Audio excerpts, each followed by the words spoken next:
अकोला जिल्ह्यातील मूर्तिजापूर शहर उपविभागीय अधिकारी कार्यालय परिसरात स्वाभिमानी शेतकरी संघटनेच्या वतीने घंटा नाद आंदोलन करण्यात आलं। यावेळी स्वाभिमानी शेतकरी संघटनेचे पदाधिकारी मोठ्या संख्येने उपस्थित होते। एलो मोझेकचा पंचनामा करून आणि त्याचे क्षेत्र वाढवून शेतकरी हिताचा निर्णय शासन दरबारी मांडावा।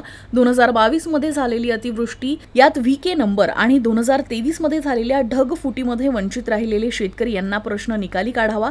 शेतकऱ्यांना नको असलेली ई पीक पाहणी रद्द करण्यात यावी। ज्या शेतकरी लाभार्थ्यांनी 2023च्या जुलै-नोव्हेंबर मध्ये पीक विम्याची नुकसानीची तक्रार केली आहे त्या शेतकऱ्यांना नुकसान भरपाई शेतकऱ्यांच्या खात्यात जमा करण्यात यावी। पावसाचा खंड पडल्यामुळे पीक विमा कंपनीतर्फे जी देयके अग्रिम 25% रक्कम मिळाली नाही त्यामध्ये राहिलेल्या तालुक्यातील वंचित शेतकरी यांना तात्काळ अग्रिम रक्कम आणि उर्वरित 75% विमा रक्कम थेट खात्यात जमा करण्यात यावी। अशा विविध मागण्यांसाठी एक दिवसीय घंटानाद आंदोलन पुकारण्यात आलं।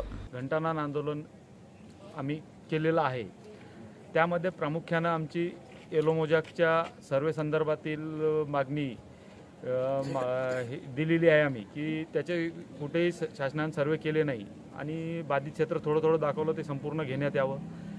शासनाने एलो मोझेकची मदत तात्काळ जाहीर करून शेतकऱ्यांच्या खात्यात द्यावी। अतिवृष्टीमुळे नोव्हेंबरमध्ये जी अतिवृष्टी झाली त्याचे जे सर्वे क्षेत्र काही शेतकऱ्यांचे खूप कमी टाकले त्यांचे ते क्षेत्र वाढून त्यांना योग्य ती मदत द्यावी। 2022 मध्ये जी अतिवृष्टी झाली त्याचा ज्या शेतकऱ्यांचे व्हीके नंबर आले नाही त्यांचेही निपटारा कॅम्प लावून तातडीनं निकाली काढावे त्यासाठी आज त्यांनी निपटारा कॅम्प चालू केलेला आहे असं त्यांनी आम्हाला सांगितलेलं आहे।